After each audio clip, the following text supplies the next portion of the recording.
श्री वाहिगुरु साहिब जी। दंडौत बंदन अनक बार, सर्व कला समरथ। डोलन ते राखो प्रभु, नानक दे कर हथ। किरपा करो दीन के दाते, मेरा गुण अवगुण ना विचारो कोय। माटी का क्या धोप है स्वामी, मानस की गत। तेरे कवन कवन गुण कह गावा, तू साहिब गुणी निधाना। तुमरी महिमा बरन ना साको, तू ठाकुर उच्च भगवाना। वाहिगुरु साहिब जीओ।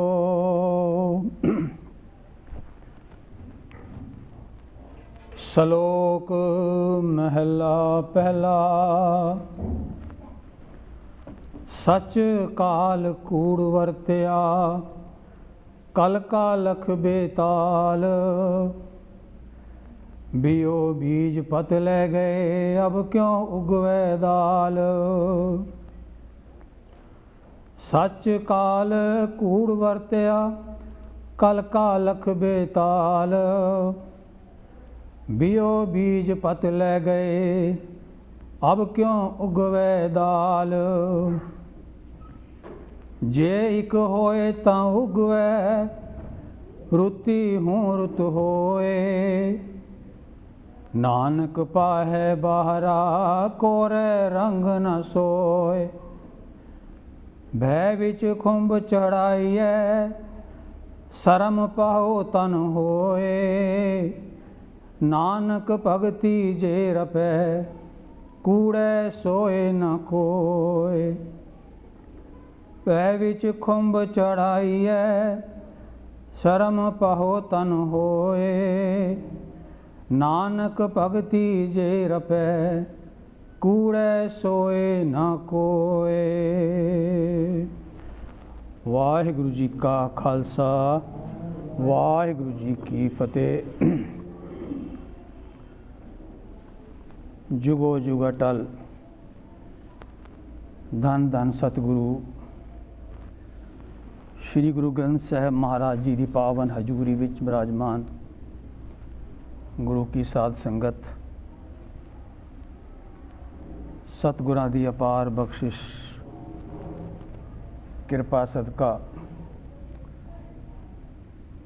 सतसंगत दियां ये घड़ियां सानों प्राप्त होईयां ने। सतगुरां दा कोटान कोट धन्नवाद, शुकराना करिए। अपनियां मनोबृत्तियां नूं एकागर करन दा यतन करिए।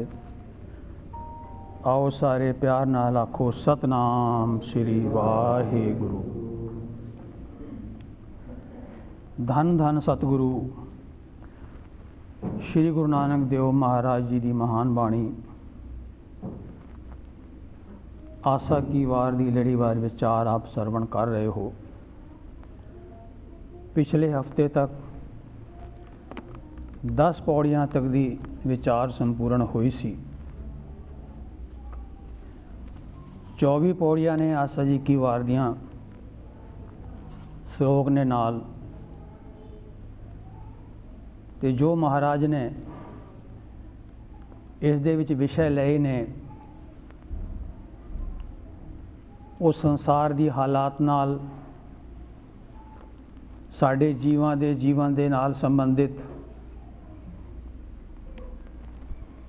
अते उस अकाल पुरख दी महिमा, गुरु दी महिमा सतगुरां ने इस विच बयान कीती है।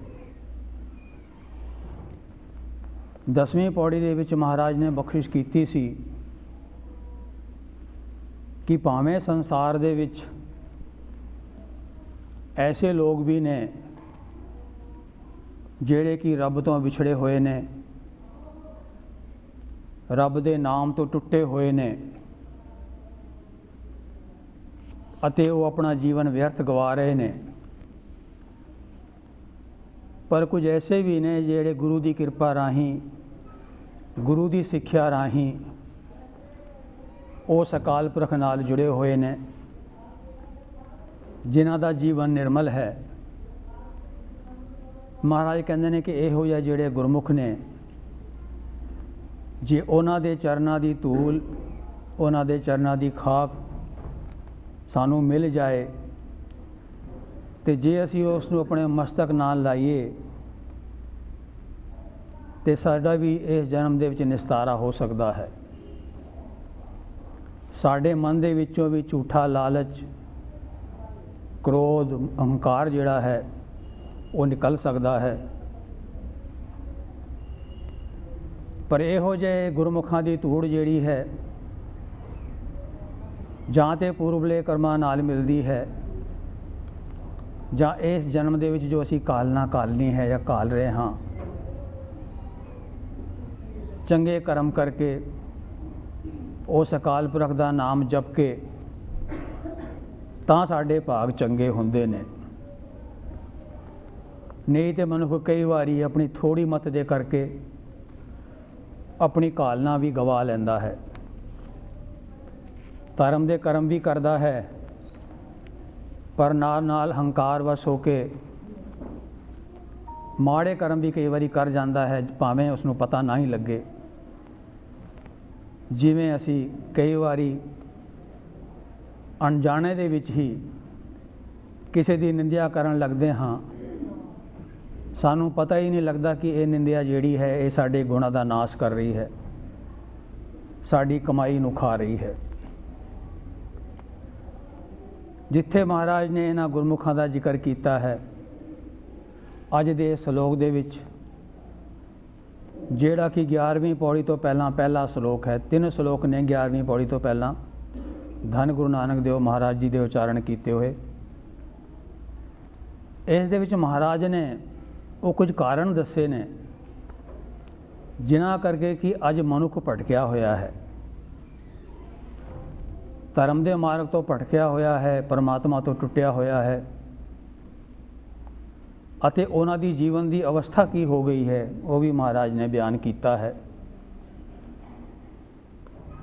अते किवें फिर इस संसार विच रहिंदियां होइयां इस भयानक समय दे विच मनुख जिहड़ा है गुरु की कृपा दे राही मुड़ ठीक रस्ते ते आ सकता है, अपने जीवन नूं चंगा बना सकता है।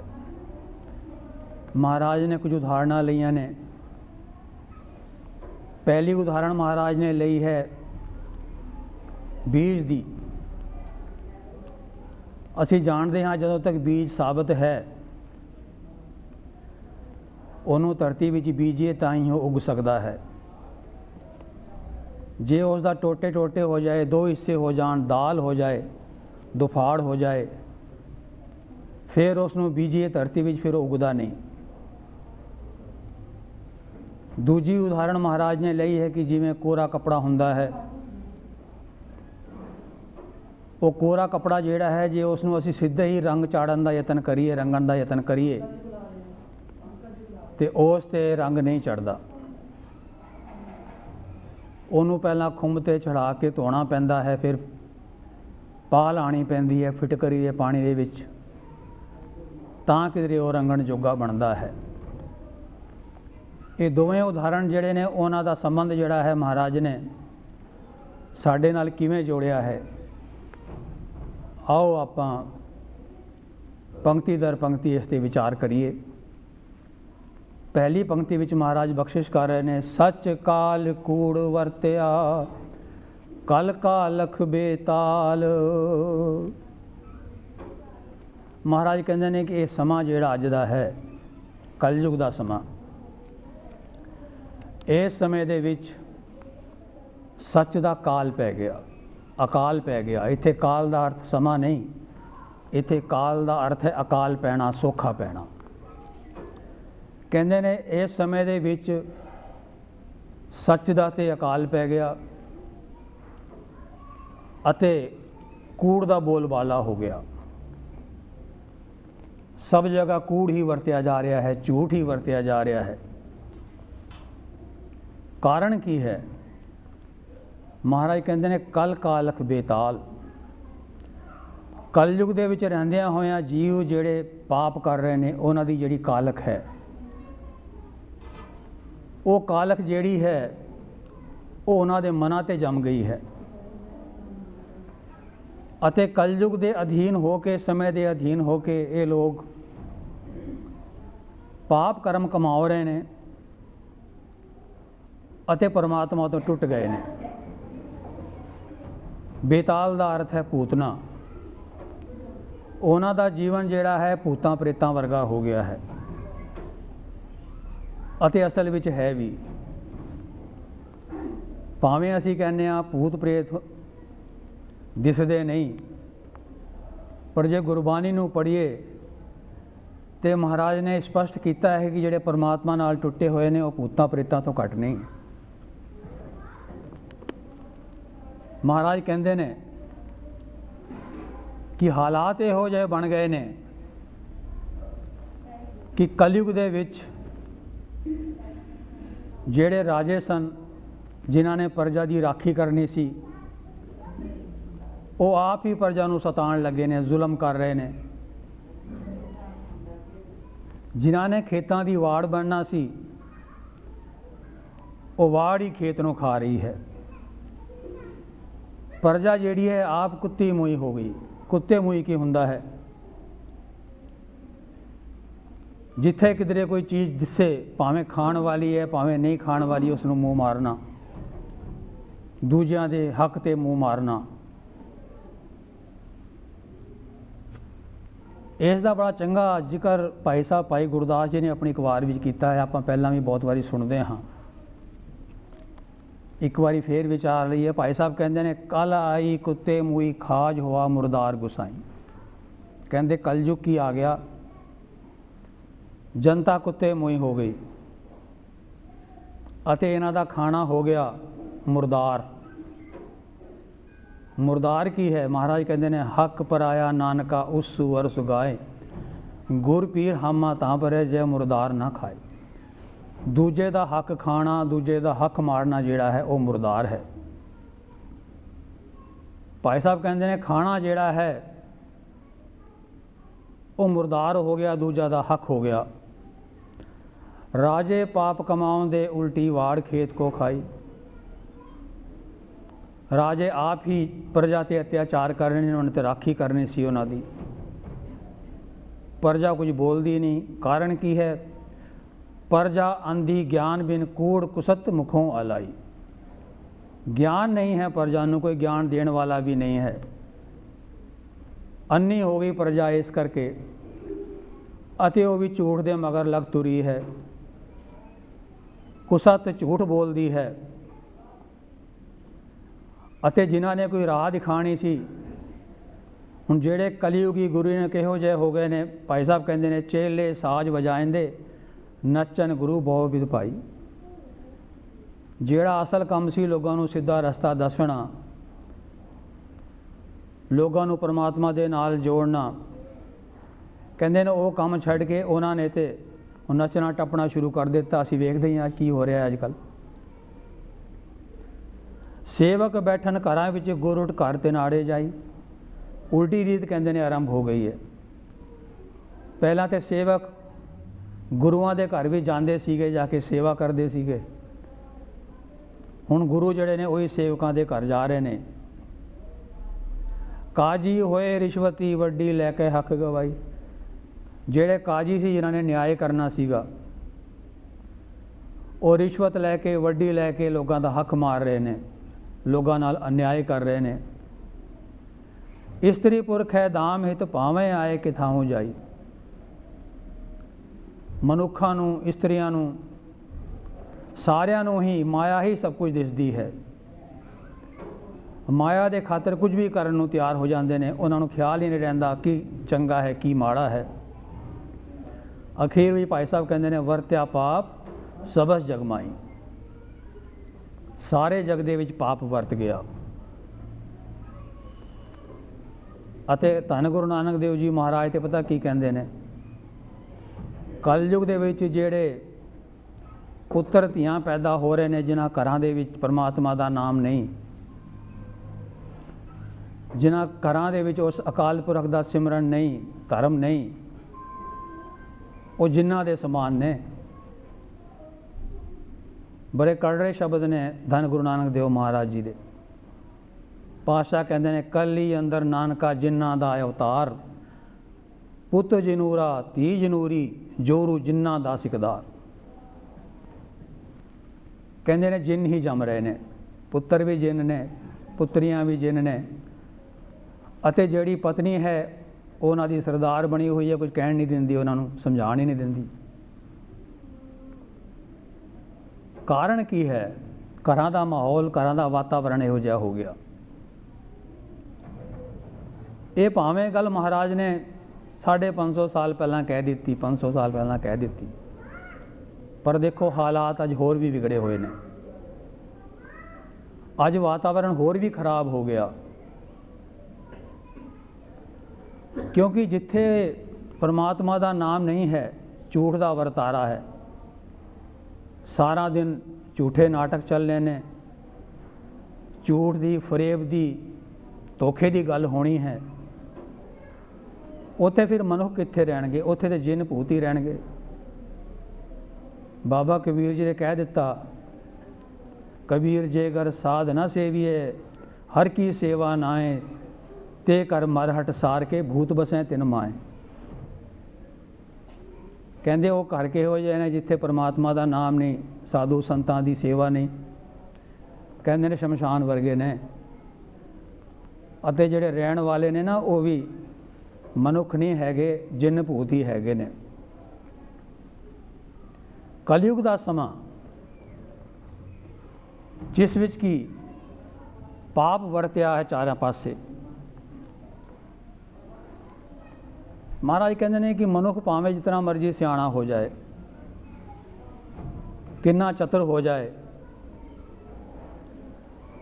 ਪਰ ਜੇ ਉਸ ਦੇ ਮਨ ਦੇ ਵਿੱਚ ਪਰਮਾਤਮਾ ਦੇ ਪ੍ਰਤੀ ਪ੍ਰੀਤ ਨਹੀਂ, ਉਸ ਦਾ ਖਿਆਲ ਨਹੀਂ, ਉਸ ਦੀ ਯਾਦ ਨਹੀਂ, ਉਹ ਮ੍ਰਿਤਕ ਸਮਾਨ ਹੀ ਹੈ। ਧੰਨ ਗੁਰੂ ਅਰਜਨ ਦੇਵ ਮਹਾਰਾਜ ਜੀ ਦੇ ਬਚਨ, ਅਤ ਸੁੰਦਰ ਕੁਲੀਨ ਚਤੁਰ ਮੁਖ ਗਿਆਨੀ ਧਨਵੰਤ, ਮ੍ਰਿਤਕ ਕਹੀਏ ਨਾਨਕਾ ਜੇ ਪ੍ਰੀਤ ਨਹੀਂ ਭਗਵੰਤ। ਗੁਰਬਾਣੀ ਸਾਨੂੰ ਬੜੇ ਕਰੜੇ ਸ਼ਬਦਾਂ ਦੇ ਵਿੱਚ ਤਾਕੀਦ ਕਰਦੀ ਹੈ, ਤਾਂ ਕਿ ਕਿਧਰੇ ਸੁੱਤੇ ਹੋਏ ਜਾਗ ਪਈਏ ਅਸੀਂ। ਹਲਕੀ ਨੀਂਦ 'ਚ ਬੰਦਾ ਸੁੱਤਿਆ ਹੋਵੇ ਨਾ, ਹਲਕਾ ਜਿਹਾ ਉਹਨੂੰ ਹਿਲੋਰਾ ਦਿਓ, ਥੋੜ੍ਹੀ ਜਿਹੀ ਆਵਾਜ਼ ਮਾਰੋ, ਬੰਦਾ ਉੱਠ ਕੇ ਬਹਿ ਜਾਂਦਾ ਹੈ।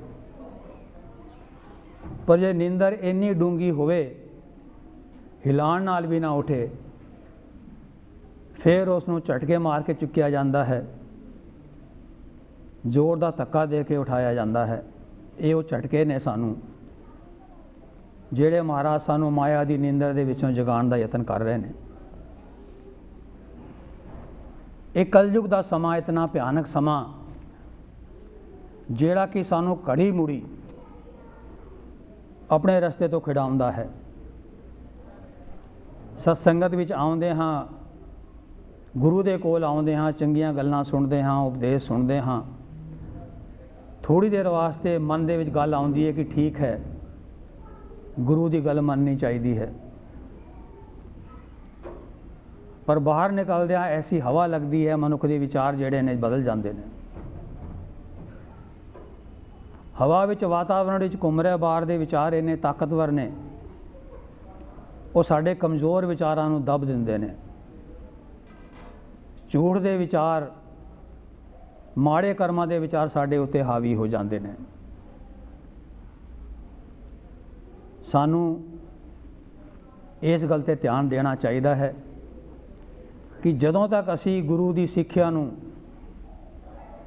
ਮਨ ਕਰਕੇ ਨਹੀਂ ਮੰਨਾਂਗੇ, ਆਪਣੇ ਜੀਵਨ ਵਿੱਚ ਢਾਲਾਂਗੇ ਨਹੀਂ, ਉਸ ਸਮੇਂ ਤੱਕ ਇਹਨੇ ਮਾੜੇ ਵਿਚਾਰਾਂ ਤੋਂ ਸਾਡਾ ਬਚਾਅ ਨਹੀਂ ਹੋ ਸਕਦਾ। ਅਸੀਂ ਵੀ ਉਸੇ ਸ਼੍ਰੇਣੀ ਵਿੱਚ ਆ ਜਾਵਾਂਗੇ ਜਿਸ ਵਿੱਚ ਮਹਾਰਾਜ ਨੇ ਇਹ ਗੱਲਾਂ ਕਹੀਆਂ ਨੇ ਸਾਡੇ ਵਾਸਤੇ। ਅੱਗੇ ਮਹਾਰਾਜ ਬਖਸ਼ਿਸ਼ ਕਰ ਰਹੇ ਨੇ, बीओ बीज पत ले गए अब क्यों उगवे दाल। ਕਹਿੰਦੇ ਨੇ ਜਿਨ੍ਹਾਂ ਦਾ ਮਨ ਸਾਬਤ ਸੀ, ਜਿਹੜੇ ਮਨ ਕਰਕੇ ਦ੍ਰਿੜਤਾ ਦੇ ਨਾਲ ਪਰਮਾਤਮਾ ਨੂੰ ਮੰਨਦੇ ਸਨ, ਗੁਰੂ ਦੇ ਹੁਕਮ ਨੂੰ ਮੰਨਦੇ ਸਨ, ਸਮਝਦੇ ਸਨ, ਕਹਿੰਦੇ ਨੇ ਉਹਨਾਂ ਨੇ ਤੇ ਲਾਹਾ ਖੱਟ ਲਿਆ, ਪਤ ਲੈ ਗਏ, ਇੱਜ਼ਤ ਨਾਲ ਗਏ, ਇੱਥੋਂ ਆਪਣਾ ਜੀਵਨ ਸਫਲ ਕਰਕੇ ਗਏ। ਪਰ ਮਹਾਰਾਜ ਕਹਿੰਦੇ ਨੇ ਅਬ ਕਿਉਂ ਉਗਵੇ ਦਾਲ, ਹੁਣ ਕੀ ਹਾਲਾਤ ਨੇ, ਸਾਡਾ ਮਨ ਦੁਫਾੜ ਹੋਇਆ ਹੋਇਆ ਹੈ, ਸਾਡਾ ਮਨ ਇੱਕ ਨਹੀਂ ਹੈ। ਜੇ ਮਨ ਇੱਕ ਹੋਵੇ ਤੇ ਫਿਰ ਤੇ ਗੁਰੂ ਦੀ ਗੱਲ ਮੰਨ ਲਈਏ। ਅਸੀਂ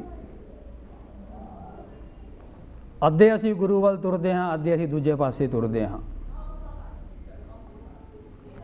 ਅੱਧਾ ਮਨ ਕਰਕੇ ਸਾਡਾ ਗੁਰੂ ਦੀ ਗੱਲ ਮੰਨਣ ਨੂੰ ਚਿੱਤ ਕਰਦਾ ਹੈ, ਪਰ ਅੱਧਾ ਮਨ ਜਿਹੜਾ ਹੈ ਸਾਡਾ ਗੁਰੂ ਤੋਂ ਬਾਗੀ ਹੋ ਜਾਂਦਾ ਹੈ। ਮਨ ਦੁਫਾੜ ਹੈ, ਦੁਬਿਧਾ ਦੇ ਵਿੱਚ ਹੈ, ਅਤੇ ਦੁਬਿਧਾ ਦੇ ਵਿੱਚ ਜਿਹੜਾ ਮਨ ਹੈ ਉਹ ਕਦੇ ਵੀ ਨਾਮ ਦੇ ਵਿੱਚ ਜੁੜਦਾ ਨਹੀਂ, ਪਰਮਾਤਮਾ ਦੇ ਨਾਮ ਨੂੰ ਦ੍ਰਿੜਤਾ ਦੇ ਨਾਲ ਮਨ ਵਿੱਚ ਵਸਾਉਂਦਾ ਨਹੀਂ, ਅਤੇ ਨਾ ਗੁਰੂ ਦੀ ਗੱਲ ਮੰਨਣ ਨੂੰ ਤਿਆਰ ਹੁੰਦਾ ਹੈ। ਪਰ ਮਹਾਰਾਜ ਕਹਿੰਦੇ ਨੇ ਕਿ ਜਦੋਂ ਤੱਕ ਅਸੀਂ ਆਪਣੇ ਮਨ ਦੇ ਵਿੱਚੋਂ ਦੁਬਿਧਾ ਦੂਰ ਨਹੀਂ ਕਰਾਂਗੇ, ਮਨ ਨੂੰ ਇੱਕ ਨਹੀਂ ਕਰਾਂਗੇ, ਉਸ ਸਮੇਂ ਤੱਕ ਸਾਡੇ ਮਨ ਦੇ ਵਿੱਚ ਨਾਮ ਰੂਪੀ ਬੀਜ ਜਿਹੜਾ ਹੈ ਉਹ ਜੰਮੇਗਾ ਨਹੀਂ। ਭਾਈ ਸਾਹਿਬ ਭਾਈ ਗੁਰਦਾਸ ਜੀ ਕਹਿੰਦੇ ਨੇ, ਇੱਕ ਮਨ ਇੱਕ ਆਰਾਧਨਾ, ਦੁਬਿਧਾ ਦੂਜਾ ਭਾਉ ਮਿਟਾਇਆ, ਗੁਰਮੁਖ ਸੁਖ ਫਲ ਨਿਜ ਪਦ ਪਾਇਆ। ਕਹਿੰਦੇ ਨੇ ਇੱਕ ਮਨ ਕਰਕੇ, ਇੱਕ ਚਿੱਤ ਕਰਕੇ ਪਰਮਾਤਮਾ ਨੂੰ ਆਰਾਧਨਾ ਹੈ, ਤਾਂ ਹੀ ਇਹ ਦੁਬਿਧਾ ਜਿਹੜੀ ਹੈ ਖਤਮ ਹੋਏਗੀ, ਤਾਂ ਹੀ ਦੁਬਿਧਾ ਮਿਟੇਗੀ। ਮਹਾਰਾਜ ਨੇ ਬਖਸ਼ਿਸ਼ ਕਰਕੇ ਸਾਨੂੰ ਇਹ ਉਪਦੇਸ਼ ਦਿੱਤਾ ਹੈ ਕਿ ਅਸੀਂ ਆਪਣੇ ਮਨ ਨੂੰ ਇੱਕ ਕਰੀਏ।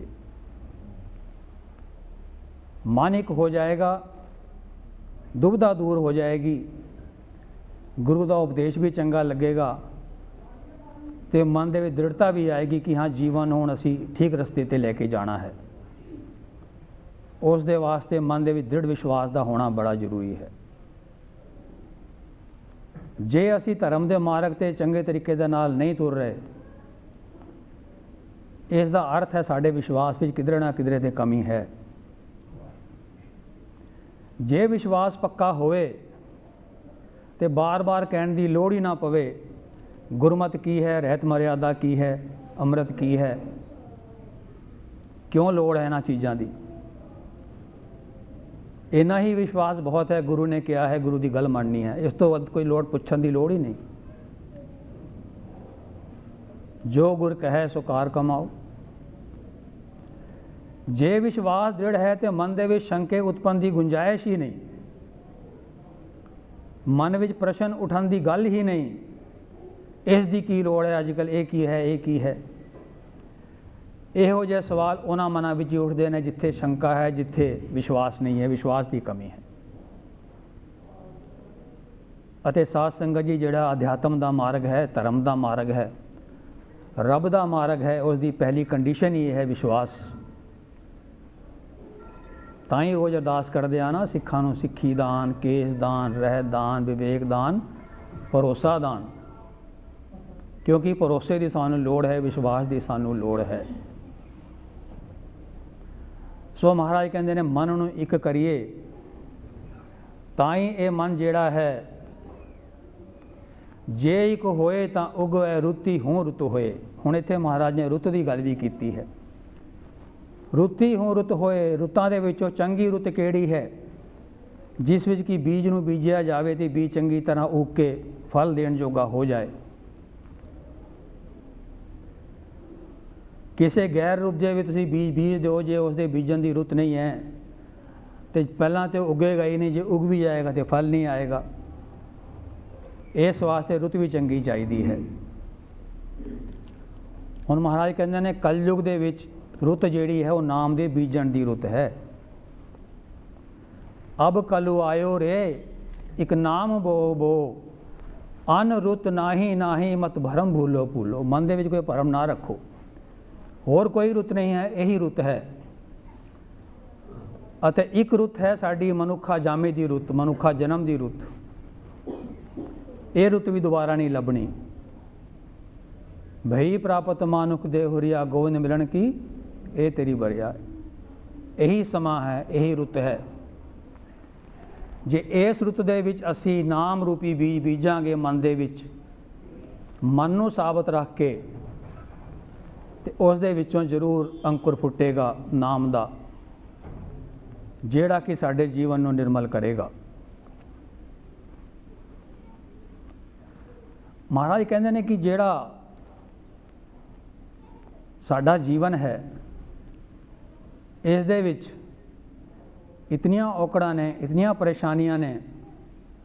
ਇਹਨਾਂ ਦਾ ਸਭ ਦਾ ਕਾਰਨ ਜਿਹੜਾ ਇੱਕੋ ਹੀ ਹੈ ਕਿ ਅਸੀਂ ਮਨ ਕਰਕੇ, ਮਨ ਨੂੰ ਇੱਕ ਕਰਕੇ, ਸਮੇਂ ਨੂੰ ਪਛਾਣ ਕੇ ਨਾਮ ਨੂੰ ਨਹੀਂ ਬੀਜ ਰਹੇ। ਜੇ ਨਾਮ ਨੂੰ ਨਹੀਂ ਬੀਜਾਂਗੇ ਤੇ ਫਿਰ ਸਾਡਾ ਜੀਵਨ ਜਿਹੜਾ ਹੈ ਸੁੱਖਾ ਹੀ ਰਹਿ ਜਾਏਗਾ। ਅੱਗੇ ਮਹਾਰਾਜ ਬਖਸ਼ਿਸ਼ ਕਰਦੇ ਨੇ, ਨਾਨਕ ਪਾਹੈ ਬਾਹਰਾ ਕੋਰੇ ਰੰਗ ਨ ਸੋਏ। ਕਹਿੰਦੇ ਨੇ ਕੋਰਾ ਕਪੜਾ ਜਿਵੇਂ ਹੁੰਦਾ ਹੈ ਨਾ, ਉਸ ਨੂੰ ਆਪਾਂ ਰੰਗ ਚੜਾਉਣ ਦਾ ਯਤਨ ਕਰੀਏ, ਬਿਨਾਂ ਧੋਤਿਆਂ ਬਿਨਾਂ ਪਾ ਲਾਇਆ ਚੜ੍ਹਦਾ ਹੀ ਨਹੀਂ। ਫਿਰ ਉਸ ਨੂੰ ਕੀ ਕਰਨਾ ਪੈਂਦਾ ਹੈ? ਪੈ ਵਿੱਚ ਖੁੰਭ ਚੜਾਈ ਹੈ ਸ਼ਰਮ ਪਾਓ ਤਨ ਹੋਏ। ਪਹਿਲਾਂ ਉਹਨੂੰ ਖੁੰਭ ਤੇ ਚੜਾਇਆ ਜਾਂਦਾ ਹੈ, ਫਿਰ ਉਹਦੀ ਪਾ ਲਾਈ ਜਾਂਦੀ ਹੈ, ਫਿਰ ਉਸ ਨੂੰ ਰੰਗਿਆ ਜਾਂਦਾ ਹੈ। ਕਹਿੰਦੇ ਇਹ ਤਰੀਕੇ ਦੇ ਨਾਲ ਜਿਵੇਂ ਸਾਡਾ ਮਨ ਕੋਰਾ ਹੈ, ਹੁਣ ਕੋਰੇ ਮਨ ਦੇ ਉੱਤੇ ਅਸੀਂ ਕੋਸ਼ਿਸ਼ ਕਰੀਏ ਕਿ ਨਾਮ ਦਾ ਰੰਗ ਚੜ੍ਹ ਜਾਏ, ਤੇ ਇੰਨੀ ਛੇਤੀ ਚੜ੍ਹਦਾ ਨਹੀਂ। ਮਹਾਰਾਜ ਕਹਿੰਦੇ ਨੇ ਇਸ ਨੂੰ ਪਹਿਲਾਂ ਪਰਮਾਤਮਾ ਦੇ ਨਾਮ ਦਾ ਭੈ ਰੂਪੀ ਜਿਹੜਾ ਹੈ ਉਸ ਖੁੰਭ ਤੇ ਚਾੜਨਾ ਚਾਹੀਦਾ ਹੈ, ਅਤੇ ਫਿਰ ਸ਼ਰਮ ਦੀ ਪਾ ਦੇਣੀ ਚਾਹੀਦੀ ਹੈ। ਸ਼ਰਮ ਦਾ ਅਰਥ ਇੱਥੇ ਵਿਦਵਾਨਾਂ ਨੇ ਦੋ ਤਰੀਕੇ ਦੇ ਨਾਲ ਕੀਤਾ ਹੈ। ਇੱਕ ਤੇ ਹੈ ਸ਼ਰਮ ਲਾਜ, ਦੂਜਾ ਹੈ ਸ਼ਰਮ ਮਿਹਨਤ ਘਾਲਣਾ। ਘਾਲਣਾ ਹੀ ਜ਼ਿਆਦਾ ਢੁਕਦੀ ਹੈ ਕਿ ਮਨ ਦੇ ਵਿੱਚ ਪਰਮਾਤਮਾ ਦਾ ਭੈ ਰੱਖੀਏ ਅਤੇ ਫਿਰ ਘਾਲਣਾ ਘਾਲੀਏ ਉਸ ਦੇ ਨਾਮ ਨੂੰ ਜਪਣ ਦੀ, ਤਾਂ ਸਾਡਾ ਮਨ ਜਿਹੜਾ ਹੈ ਉਸ ਦੇ ਉੱਤੇ ਪਰਮਾਤਮਾ ਦੇ ਨਾਮ ਦਾ ਰੰਗ ਚੜ੍ਹ ਸਕਦਾ ਹੈ। ਮਹਾਰਾਜ ਕਹਿੰਦੇ ਨੇ ਜਿਨ੍ਹਾਂ ਨੇ ਇਸ ਤਰ੍ਹਾਂ ਘਾਲਣਾ ਘਾਲੀ ਹੈ, ਉਹ ਫਿਰ ਕੀ ਹੁੰਦਾ ਹੈ? ਨਾਨਕ ਭਗਤੀ ਜੇ ਰਪੈ ਕੂੜੈ ਸੋਏ ਨਾ ਕੋਏ। ਕਹਿੰਦੇ ਨੇ ਜਿਹੜੇ ਇਸ ਤਰੀਕੇ ਦੇ ਨਾਲ ਭਗਤੀ ਕਰਦੇ ਨੇ, ਉਹਨਾਂ ਦੇ ਕੋਲ ਫਿਰ ਝੂਠ ਦੀ ਖਬਰ ਵੀ ਨਹੀਂ ਪੁੱਜਦੀ। ਸੋਏ ਦਾ ਅਰਥ ਹੈ ਖਬਰ ਪੁੱਜਣਾ। ਉਹਨਾਂ ਨੂੰ ਝੂਠ ਜਿਹੜਾ ਹੈ ਛੂੰਹਦਾ ਵੀ ਨਹੀਂ, ਝੂਠ ਉਹਨਾਂ ਤੋਂ ਦੂਰ ਰਹਿੰਦਾ ਹੈ, ਕੂੜ ਤੋਂ ਬਚੇ ਰਹਿੰਦੇ ਨੇ। ਕਿਉਂਕਿ ਇਸ ਸਮੇਂ ਦੇ ਵਿੱਚ ਝੂਠ ਤੋਂ ਬਚਣ ਵਾਸਤੇ, ਕੂੜ ਤੋਂ ਬਚਣ ਵਾਸਤੇ, ਭਗਤੀ ਕਰਨ ਵਾਸਤੇ ਜੋ ਸਤਿਗੁਰਾਂ ਨੇ ਸਿਧਾਂਤ ਸਾਨੂੰ ਦਿੱਤੇ ਨੇ, ਉਹਨਾਂ ਨੂੰ ਅਮਲ ਵਿੱਚ ਲਿਆਉਣਾ ਬਹੁਤ ਜ਼ਰੂਰੀ ਹੈ। ਮਨ ਦੇ ਵਿੱਚ ਪਰਮਾਤਮਾ ਦਾ ਭੈ ਹੋਏਗਾ, ਗੁਰੂ ਦਾ ਭੈ ਹੋਏਗਾ, ਸਾਨੂੰ ਆਪਣਾ ਜੀਵਨ ਨਿਰਮਲ ਕਰਨ ਦੇ ਵਿੱਚ ਬੜੀ ਸਹਾਇਤਾ ਮਿਲੇਗੀ। ਜਦੋਂ ਕੋਈ ਮਾੜਾ ਕਰਮ ਕਰਨ ਲੱਗਾਂਗੇ, ਸਾਨੂੰ ਖਿਆਲ ਆ ਜਾਏਗਾ ਕਿਸ ਤੋਂ ਲੁਕਾ ਕੇ ਕਰ ਰਿਹਾ ਮੈਂ। ਪਰਮਾਤਮਾ ਤੇ ਹਰ ਜਗ੍ਹਾ ਹੈ, ਸਭ ਥਾਂ ਤੇ ਹੈ, ਹਰ ਥਾਂ ਮੈਨੂੰ ਵੇਖ ਰਿਹਾ ਹੈ। ਉਸ ਤੋਂ ਲੁਕਾ ਕੇ ਮੈਂ ਕੁਝ ਕਰ ਨਹੀਂ ਸਕਦਾ। ਗੁਰੂ ਹਰ ਵੇਲੇ ਮੇਰੇ ਅੰਗ ਸੰਗ ਹੈ, ਗੁਰੂ ਮੇਰੇ ਸੰਗ ਸਦਾ ਹੈ ਨਾਲੇ। ਜੇ ਮਨ ਦੇ ਵਿੱਚ ਇਹ ਭਾਵਨਾ ਹੈ ਗੁਰੂ ਵੀ ਮੇਰੇ ਨਾਲ ਹੈ, ਗੁਰੂ ਵੀ ਵੇਖ ਰਿਹਾ ਹੈ, ਉਸ ਤੋਂ ਲੁਕਾ ਕੇ ਵੀ ਮੈਂ ਕੁਝ ਕਰ ਨਹੀਂ ਸਕਦਾ। ਫਿਰ ਮਨੁੱਖ ਸੰਕੋਚ ਕਰੇਗਾ ਮਾੜੇ ਕੰਮ ਕਰਨ ਤੋਂ, ਅਤੇ ਜਦੋਂ ਅਸੀਂ ਫਿਰ ਆਪਣੇ ਮਨ ਨੂੰ ਰੋਕਣ ਵਿੱਚ ਸਮਰਥ ਹੋ ਜਾਂਦੇ ਹਾਂ, ਫਿਰ ਸਾਡੇ ਮਨ ਦੇ ਵਿੱਚ ਇੱਕ ਅਵਸਥਾ ਉਤਪੰਨ ਹੁੰਦੀ ਹੈ ਜਿਹਨੂੰ ਕਹਿੰਦੇ ਨੇ ਉਲਟੀ ਕਰਨਾ। ਉਲਟੀ ਰੇ ਮਨ ਉਲਟੀ ਰੇ, ਸਾਕਤ ਸਿਉਂ ਕਰ ਉਲਟੀ ਰੇ। ਇਹ ਇੱਕ ਬੜਾ ਮਨੋਵਿਗਿਆਨਿਕ ਤੱਤ ਹੈ। ਕੋਈ ਗੱਲ ਤੁਹਾਡੇ ਮਨ ਨੂੰ ਪਰੇਸ਼ਾਨ ਕਰ ਰਹੀ ਹੈ, ਜੇ ਤੁਸੀਂ ਉਸੇ ਵੇਲੇ ਉਸ ਗੱਲ ਦੇ ਉਲਟ ਗੱਲ ਮਨ ਵਿੱਚ ਲੈ ਆਓ ਤੇ ਉਸ ਤੋਂ ਤੁਹਾਡਾ ਪਿੱਛਾ ਛੁੱਟ ਜਾਂਦਾ ਹੈ। ਜੀਵਨ ਵਿੱਚ ਇਸ ਚੀਜ਼ ਨੂੰ ਲਾਗੂ ਕਰਕੇ ਵੇਖਣਾ, ਜਦੋਂ ਕੋਈ ਮਾੜਾ ਵਿਚਾਰ ਮਨ ਵਿੱਚ ਆ ਰਿਹਾ ਹੈ, ਜਦੋਂ ਕੋਈ ਮਾੜੀ ਗੱਲ ਤੁਹਾਡੇ ਉੱਤੇ ਹਾਵੀ ਹੋਣ ਦੀ ਕੋਸ਼ਿਸ਼ ਕਰ ਰਹੀ ਹੈ, ਉਸ ਵੇਲੇ ਗੁਰੂ ਦਾ ਖਿਆਲ ਕਰੋ, ਉਸ ਵੇਲੇ ਪਰਮਾਤਮਾ ਦੇ ਨਾਮ ਦਾ ਖਿਆਲ ਕਰੋ, ਤੁਰੰਤ ਹੀ ਤੁਹਾਡਾ ਮਨ ਜਿਹੜਾ ਹੈ ਉਧਰੋਂ ਹਟ ਜਾਏਗਾ। ਮਨ ਨੂੰ ਹਟਾਉਣ ਦਾ ਇਹ ਸਾਧਨ ਹੈ। ਅਤੇ ਜੇ ਅਸੀਂ ਇਸ ਚੀਜ਼ ਨੂੰ ਚਿੱਤ ਵਿੱਚ ਰੱਖਦੇ ਹਾਂ, ਕਿਉਂਕਿ ਅਸੀਂ ਭੁੱਲਣਹਾਰ ਹਾਂ ਨਾ, ਘੜੀ ਘੜੀ ਭੁੱਲ ਜਾਂਦੇ ਹਾਂ, ਪਰ ਕੁਝ ਗੱਲਾਂ ਨੂੰ ਜੇ ਅਸੀਂ ਪੱਕਾ ਕਰਕੇ ਆਪਣੇ ਮਨ ਵਿੱਚ ਵਸਾ ਲਈਏ ਤੇ ਸਾਨੂੰ ਫਿਰ ਉਹ ਗੁਰੂ ਦੇ ਮਾਰਗ 'ਤੇ ਤੁਰਨ 'ਤੇ ਬਹੁਤ ਸਹਾਇਕ ਸਿੱਧ ਹੁੰਦੀਆਂ ਨੇ, ਆਪਣੇ ਜੀਵਨ ਨੂੰ ਨਿਰਮਲ ਕਰਨ ਵਾਸਤੇ ਬਹੁਤ ਸਹਾਈ ਸਿੱਧ ਹੁੰਦੀਆਂ ਨੇ। ਸਮਾਂ ਭਾਵੇਂ ਹੋ ਗਿਆ ਹੈ 2 ਮਿੰਟ, ਮੈਂ ਅੱਜ ਕਿਉਂਕਿ ਸ਼ਹੀਦ ਬਾਬਾ ਦੀਪ ਸਿੰਘ ਜੀ ਦਾ ਜਨਮ ਦਿਹਾੜਾ ਹੈ, ਉਹਨਾਂ ਦੇ ਜੀਵਨ ਬਾਰੇ ਥੋੜ੍ਹੀਆਂ ਜਿਹੀਆਂ ਬੇਨਤੀਆਂ ਕਰਕੇ ਆਪਾਂ ਸਮਾਪਤੀ ਕਰਦੇ ਹਾਂ। ਧੰਨ ਧੰਨ ਬਾਬਾ ਦੀਪ ਸਿੰਘ ਜੀ, ਆਪ ਸਾਰੇ ਹੀ ਜਾਣਦੇ ਹੋ, ਮਹਾਨ ਸ਼ਹੀਦ, ਜਿਨ੍ਹਾਂ ਦੀ ਸ਼ਹੀਦੀ ਸੰਸਾਰ ਦੇ ਵਿੱਚ ਅਦੁੱਤੀ ਸ਼ਹੀਦੀ ਹੈ। ਭਾਵਨਾ ਦੀ ਗੱਲ ਹੈ, ਅੱਜ ਸਾਡੇ ਵਿੱਚੋਂ ਭਾਵਨਾ ਘਟਦੀ ਜਾ ਰਹੀ ਹੈ। ਅਸੀਂ ਸੰਸਾਰ ਦੇ ਮਗਰ ਤੁਰ ਕੇ ਆਪਣੇ ਸ਼ਹੀਦਾਂ ਦੀਆਂ ਜਿਹੜੀਆਂ ਕਾਲਨਾਂ ਨੇ, ਜਿਹੜੀਆਂ ਕਰਨੀਆਂ ਨੇ, ਉਹਨਾਂ ਨੂੰ ਹੀ ਬਦਲਣਾ ਸ਼ੁਰੂ ਕਰ ਦਿੱਤਾ ਹੈ। ਧੰਨ ਧੰਨ ਬਾਬਾ ਦੀਪ ਸਿੰਘ, ਜਿਵੇਂ ਆਪ ਸਾਰੇ ਜਾਣਦੇ ਹੋ, ਜਿਨ੍ਹਾਂ ਨੇ ਕਿ ਦਰਬਾਰ ਸਾਹਿਬ ਅੰਮ੍ਰਿਤਸਰ ਦੀ ਮਰਿਆਦਾ ਨੂੰ ਪੁਨਰ ਬਹਾਲ ਕਰਨ ਲਈ ਆਪਣਾ ਸ਼ੀਸ਼ ਦਿੱਤਾ, ਜੰਗ ਕੀਤੀ ਅਤੇ ਇੱਕ ਪ੍ਰਣ ਕਰਕੇ ਚੱਲੇ ਸਨ ਕਿ ਇਹ ਮੱਥਾ ਟੇਕਣਾ ਹੈ ਜਾ ਕੇ ਦਰਬਾਰ ਸਾਹਿਬ ਧੰਨ ਗੁਰੂ ਰਾਮਦਾਸ ਮਹਾਰਾਜ ਦੇ ਚਰਨਾਂ ਦੇ ਵਿੱਚ।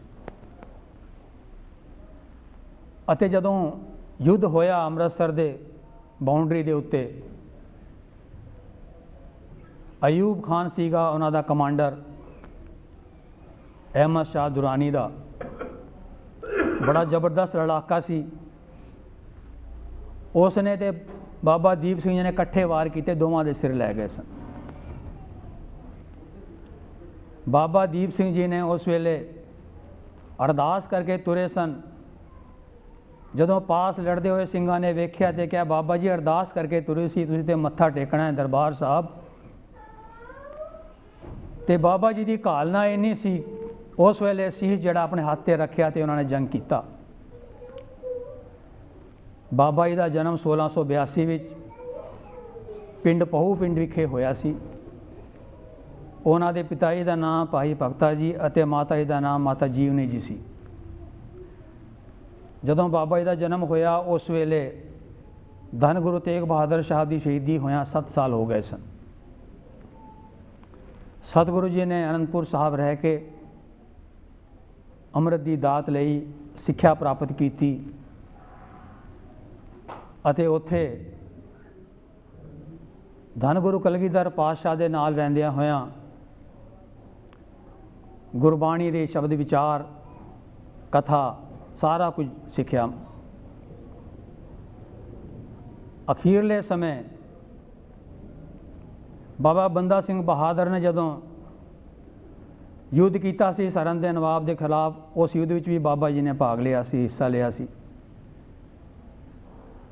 ਬਾਅਦ ਵਿੱਚ ਜਦੋਂ ਧੰਨ ਗੁਰੂ ਕਲਗੀਧਰ ਪਾਤਸ਼ਾਹ ਦਮਦਮਾ ਸਾਹਿਬ ਆ ਗਏ ਨੇ, ਉੱਥੇ ਆ ਕੇ ਉਹਨਾਂ ਨੇ ਸ਼੍ਰੀ ਗੁਰੂ ਗ੍ਰੰਥ ਸਾਹਿਬ ਮਹਾਰਾਜ ਜੀ ਦੀ ਸੰਪੂਰਨਤਾ ਕੀਤੀ ਤੇ ਭਾਈ ਮਨੀ ਸਿੰਘ ਜੀ ਦੇ ਨਾਲ ਉਸ ਵੇਲੇ ਬਾਬਾ ਦੀਪ ਸਿੰਘ ਜੀ ਵੀ ਲਿਖਾਰੀ ਸਨ।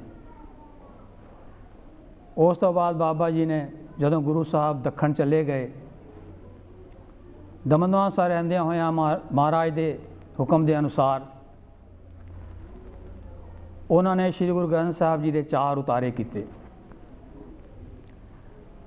ਤੇ ਸ਼ਾਇਦ ਆਪ ਨੂੰ ਪਤਾ ਨਾ ਹੋਵੇ, ਬਾਬਾ ਜੀ ਅਰਬੀ ਦੇ ਬਹੁਤ ਵੱਡੇ ਵਿਦਵਾਨ ਸਨ ਅਤੇ ਉਹਨਾਂ ਨੇ ਸ਼੍ਰੀ ਗੁਰੂ ਗ੍ਰੰਥ ਸਾਹਿਬ ਜੀ ਦਾ ਸਰੂਪ ਅਰਬੀ ਦੇ ਵਿੱਚ ਵੀ ਲਿਖਿਆ ਸੀ। ਉੱਥੇ ਉਹਨਾਂ ਨੇ ਸਤਿਗੁਰਾਂ ਦੇ ਜੋਤੀਓ ਸਮਾਨ ਤੋਂ ਬਾਅਦ ਟਕਸਾਲ ਦੀ ਆਰੰਭਤਾ ਕੀਤੀ, ਜਿਸ ਨੂੰ ਦਮਦਮੀ ਟਕਸਾਲ ਕਿਹਾ ਜਾਂਦਾ ਹੈ। ਉੱਥੇ ਬੱਚਿਆਂ ਨੂੰ, ਸਿੰਘਾਂ ਨੂੰ ਗੁਰਮਤਿ ਦੀ ਸਿੱਖਿਆ ਦਿੱਤੀ ਜਾਂਦੀ ਸੀ, ਸ਼ਸਤਰ ਵਿਦਿਆ ਦੀ ਸਿੱਖਿਆ ਦਿੱਤੀ ਜਾਂਦੀ ਸੀ। ਜਦੋਂ ਧੰਨ ਗੁਰੂ ਕਲਗੀਧਰ ਪਾਤਸ਼ਾਹ ਦਮਦਮਾ ਸਾਹਿਬ ਰਹੇ ਨੇ, ਸਤਿਗੁਰਾਂ ਨੇ ਜਦੋਂ ਉੱਥੇ ਗੁਰੂ ਗ੍ਰੰਥ ਸਾਹਿਬ ਮਹਾਰਾਜ ਦਾ ਸੰਪੂਰਨ ਸਰੂਪ ਤਿਆਰ ਕਰਾਇਆ ਹੈ, ਉਸ ਵੇਲੇ ਸਤਿਗੁਰੂ ਜੀ ਰੋਜ਼ ਦੇ ਰੋਜ਼ ਸ਼੍ਰੀ ਗੁਰੂ ਗ੍ਰੰਥ ਸਾਹਿਬ ਮਹਾਰਾਜ ਜੀ ਦੀ ਕਥਾ ਵੀ ਕਰਿਆ ਕਰਦੇ ਸਨ ਅਤੇ 48 ਸਿੰਘ ਸਨ ਜਿਨ੍ਹਾਂ ਨੇ ਕਿ ਇਹ ਕਥਾ ਸੰਪੂਰਨ ਧੰਨ ਗੁਰੂ ਕਲਗੀਧਰ ਪਾਤਸ਼ਾਹ ਦੇ ਮੁਖ ਤੋਂ ਸਰਵਣ ਕੀਤੀ। ਉਹਨਾਂ ਦੇ ਵਿੱਚੋਂ ਬਾਬਾ ਦੀਪ ਸਿੰਘ ਜੀ ਵੀ ਇੱਕ ਸਨ। ਜਿੱਥੇ ਬਾਬਾ ਜੀ ਇਤਨੇ ਵਿਦਵਾਨ ਸਨ, ਉੱਥੇ ਮਹਾਨ ਸੂਰਮੇ ਸਨ। ਜਦੋਂ ਪਤਾ ਲੱਗਿਆ ਕਿ ਅਹਿਮਦ ਸ਼ਾਹ ਦੁਰਾਨੀ ਨੇ ਅੰਮ੍ਰਿਤਸਰ 'ਤੇ ਹਮਲਾ ਕਰਕੇ ਦਰਬਾਰ ਸਾਹਿਬ ਨੂੰ ਢਾਹ ਕੇ ਪੂਰ ਦਿੱਤਾ ਸਰੋਵਰ, ਉਸ ਵੇਲੇ ਫਿਰ ਜਿਤਨੇ ਵੀ ਸਿੰਘ ਇਕੱਠੇ ਹੋਏ ਨਾਲ ਲੈ ਕੇ ਆਪ ਤੁਰ ਪਏ ਦਰਬਾਰ ਸਾਹਿਬ ਵੱਲ ਅਤੇ ਰਸਤੇ ਵਿੱਚ ਆ ਕੇ ਉੱਥੇ ਇੱਕ ਲੀਕ ਖਿੱਚ ਦਿੱਤੀ ਦੇਖਣ ਵਾਸਤੇ ਕਿ ਜਿਹੜੇ ਨਾਲ ਨੇ ਕਿੰਨਾ ਕੁ ਮਨ ਪੱਕਾ ਹੈ ਇਹਨਾਂ ਦਾ। ਅਤੇ ਬਾਬਾ ਜੀ ਨੇ ਕਿਹਾ ਕਿ ਜਿਹੜੇ ਸਿਰ ਤਲੀ 'ਤੇ ਰੱਖ ਕੇ ਸ਼ਹੀਦ ਹੋਣਾ ਚਾਹੁੰਦੇ ਨੇ ਉਹ ਇਸ ਲਕੀਰ ਨੂੰ ਟੱਪ ਕੇ ਇੱਧਰ ਆ ਜਾਓ, ਬਾਕੀ ਵਾਪਸ ਚਲੇ ਜਾਓ। ਪਰ ਇਤਿਹਾਸ ਵੀ ਕਿਸੇ ਦਾ ਨਾਮ ਨਹੀਂ ਲਿਖਦਾ ਜਿਹੜਾ ਕੋਈ ਪਿੱਛੇ ਰਹਿ ਗਿਆ ਹੋਵੇ, ਸਾਰੇ ਹੀ ਆ ਗਏ ਸੀ ਨਾਲ, ਸ਼ਹੀਦੀਆਂ ਹੋਈਆਂ ਉੱਥੇ। ਅਤੇ ਜਿਵੇਂ ਮੈਂ ਪਹਿਲਾਂ ਦੱਸਿਆ ਹੈ, ਬਾਬਾ ਜੀ ਨੇ ਬਹਾਦਰੀ ਨਾਲ ਲੜਦਿਆਂ ਹੋਇਆਂ ਉੱਥੇ ਸ਼ਹਾਦਤ ਦਿੱਤੀ ਅਤੇ ਬਾਬਾ ਜੀ ਨੇ ਅਰਦਾਸ ਕਰਕੇ ਪ੍ਰਣ ਲਿਆ ਸੀ ਕਿ ਮੈਂ ਮੱਥਾ ਦਰਬਾਰ ਸਾਹਿਬ ਟੇਕਾਂਗਾ। ਉੱਥੋਂ ਆਪਣਾ ਸੀਸ ਤਲੀ 'ਤੇ ਰੱਖ ਕੇ ਲੜਦਿਆਂ ਹੋਇਆਂ ਬੇਅੰਤ ਦੁਸ਼ਮਣਾਂ ਨੂੰ ਮਾਰਦੇ ਹੋਏ ਬਾਬਾ ਜੀ ਅਖੀਰ ਦਰਬਾਰ ਸਾਹਿਬ ਪੁੱਜ ਕੇ ਮੱਥਾ ਟੇਕਿਆ, ਜਿੱਥੇ ਅਸੀਂ ਕੀ ਦੇਖਦੇ ਹਾਂ ਅੱਜ ਪਰਿਕਰਮਾ ਦੇ ਵਿੱਚੋਂ ਥਾਂ ਬਣੀ ਹੋਈ ਹੈ, ਅਸੀਂ ਵੀ ਉੱਥੇ ਸਿਰ ਨਿਵਾਉਂਦੇ ਹਾਂ। ਸੋ ਐਸੇ ਮਹਾਨ ਸ਼ਹੀਦ ਧੰਨ ਧੰਨ ਬਾਬਾ ਦੀਪ ਸਿੰਘ ਜੀ ਦਾ ਜਨਮ ਦਿਹਾੜਾ ਹੈ। ਸਰਬਤ ਸਾਧ ਸੰਗਤ ਨੂੰ ਬਹੁਤ ਬਹੁਤ ਵਧਾਈ ਹੋਵੇ। ਸਤਿਗੁਰ ਕਿਰਪਾ ਕਰਨ, ਬਖਸ਼ਿਸ਼ ਕਰਨ, ਅਸੀਂ ਆਪਣੇ ਇਹਨਾਂ ਸ਼ਹੀਦਾਂ ਦੇ ਜੀਵਨ ਤੋਂ ਕੁਝ ਸਿੱਖ ਸਕੀਏ, ਕੁਝ ਪ੍ਰੇਰਣਾ ਲੈ ਸਕੀਏ, ਆਪਣੇ ਬੱਚਿਆਂ ਨੂੰ ਵੀ ਦੱਸੀਏ ਕਿ ਸਿੱਖੀ ਕੀ ਹੈ, ਗੁਰਮਤਿ ਕੀ ਹੈ, ਇਸ ਦੇ ਵਾਸਤੇ ਕੀ ਕੁਝ ਹੋ ਸਕਦਾ ਹੈ, ਕਿੰਨਾ ਵੱਡਾ ਮਰਤਬਾ ਬੰਦੇ ਨੂੰ ਹਾਸਿਲ ਹੋ ਜਾਂਦਾ ਹੈ ਜੋ ਗੁਰੂ ਦੇ ਹੁਕਮ ਦੇ ਨਾਲ ਤੁਰਦਾ ਹੈ, ਉਹ ਸਭ ਕੁਝ ਕਰਨ ਦੇ ਵਿੱਚ ਸਮਰਥ ਹੋ ਜਾਂਦਾ ਹੈ। ਸਤਿਗੁਰ ਬਖਸ਼ਿਸ਼ ਕਰਨ, ਕਿਰਪਾ ਕਰਨ, ਸਾਰਿਆਂ ਦੇ ਸਿਰ 'ਤੇ ਮਿਹਰ ਭਰਿਆ ਹੱਥ ਰੱਖਣ, ਸਾਰਿਆਂ ਨੂੰ ਗੁਰੂ ਘਰ ਤੋਂ ਨਾਮ ਦੀ ਦਾਤ ਬਖਸ਼ਣ, ਹਿਰਦਿਆਂ ਵਿੱਚ ਗੁਰਬਾਣੀ ਦਾ ਪ੍ਰਕਾਸ਼ ਕਰਨ, ਬੇਅੰਤ ਭੁੱਲਾਂ ਗਲਤੀਆਂ ਦੀ ਖਿਮਾ ਕਰਨੀ ਜੀ। ਵਾਹਿਗੁਰੂ ਜੀ ਕਾ ਖਾਲਸਾ, ਵਾਹਿਗੁਰੂ ਜੀ ਕੀ ਫਤਿਹ।